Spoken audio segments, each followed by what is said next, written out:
SC వర్గీకరణ ఉద్యమంలో అమరులైన మాదిగ అనుబంధ కులాల అమరవీరుల సంస్మరణ సభ హైదరాబాద్లోని టూరిజం ప్లాజాలో జరిగింది. మంత్రి దామోదర్ రాజనరసింహతో పాటు కాంగ్రెస్ ఎమ్మెల్యేలు, ముఖ్య నేతలు హాజరయ్యారు.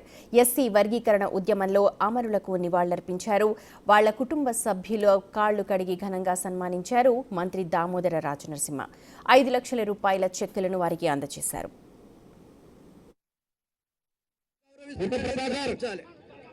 గట్టిగా మరొకసారి సపోర్ట్ల ద్వారా చెక్కులు అందిస్తున్నప్పుడు మీరందరూ లేచి సుప్రీంకోర్టు తీర్పు ప్రకారమే తాము ఎస్సీ వర్గీకరణపై అసెంబ్లీలో తీర్మానం చేశామన్నారు మంత్రి దామోదర రాజనరసింహ.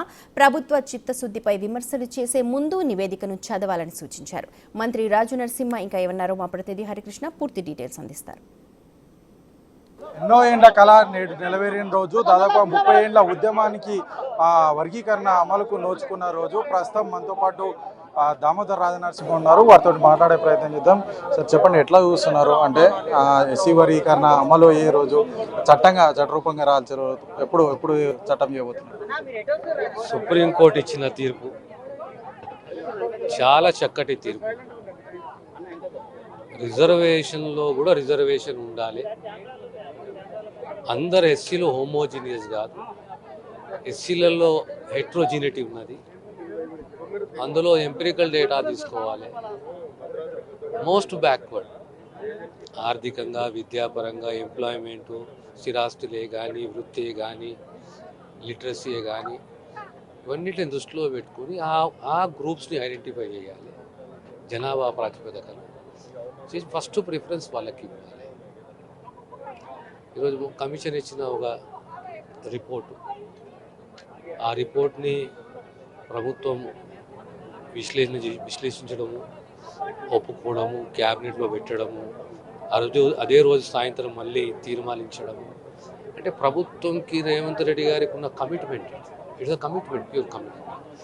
ఇంకొకటి ఏంటంటే, it is not against any group. ఈ వర్గం ఆ వర్గం కాదు.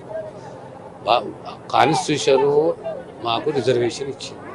ఈ రిజర్వేషన్లో ఆ కమ్యూనిటీస్ వరకు అయితే అన్యాయం జరిగిందో, నిర్లిప్తకు గురైందో, ఆ కమ్యూనిటీస్ని ఆదుకోవాలి, వారికి ప్రిఫరెన్స్ ఇవ్వాలి అనే ఉద్దేశంతో ఈ 6 మాసాలలో ఇంత త్వరగా ఈ ప్రక్రియను పూర్తి చేసి అసెంబ్లీకి తీసుకొచ్చి అసెంబ్లీలో రెజల్యూషన్ పాస్ చేయడం అంటే యావత్ భారతదేశంలో ఏ రాష్ట్రము, ఏ ముఖ్యమంత్రి చేయని పని రేవంత్ రెడ్డి గారు చేశారు. రేపు పొద్దున ఇది ఒకసారి యాక్ట్ అయిపోతే ఉద్యోగాలు, అడ్మిషన్స్, ఇవన్నీ ఈ ప్రక్రియ కూడా మొదలైపోతుంది.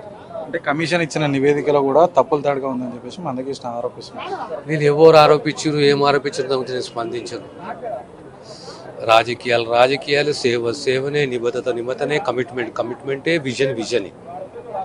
మా ప్రభుత్వము ఒక విజన్ తోటి supreme court, remember supreme court has a right for judicial review also. Supreme court 1 man మాజీ జడ్జి, హైకోర్టు జడ్జి, వారి ద్వారా తీసుకున్న రిపోర్ట్ ఇది.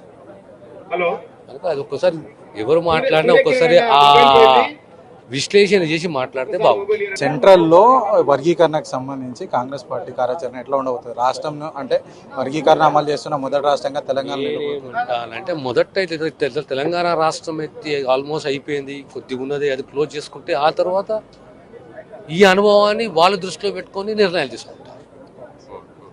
ఏదైతే తెలంగాణ రాష్ట్రంలో ఏదైతే వర్గీకరణ అమలు చేయబోతున్న మొదటి రాష్ట్రంగా తెలంగాణ నిలవఉంది. తెలంగాణలో ఈ యొక్క వర్గీకరణ అమలు తర్వాత ఈ యొక్క దేశవ్యాప్తంగా కూడా ఈ యొక్క అనుభవాన్ని దృష్టిలో పెట్టుకొని దేశవ్యాప్తంగా కార్యాచరణ ప్రకటిస్తామని చెప్పేసి కూడా మంత్రి దామోదర్ రాజనరసింహ చెప్తున్నారు. అంతేకాకుండా ఈ ఏదైతే కమిషన్ ఇచ్చిన రిపోర్టు పైన మందకృష్ణ మాదిగ ఏదైతే ఆరోపణలు చేస్తున్నారో ఆరోపణలకు వాస్తవం ఇది జ్యుడిషియల్ కమిషన్ ఇచ్చిన నివేదిక. దీనిపైన అంటే మా యొక్క ప్రభుత్వం యొక్క చిత్తశుద్ధి, ఎస్సీ వర్గీకరణ అమలుకు సంబంధించి ప్రభుత్వం యొక్క చిత్తశుద్ధికి నిదర్శనం అంటూ కూడా ఆయన చెప్తున్న పరిస్థితి. కెమెరామెన్ వంశీతో హరికృష్ణ, బిగ్ టీవీ, హైదరాబాద్.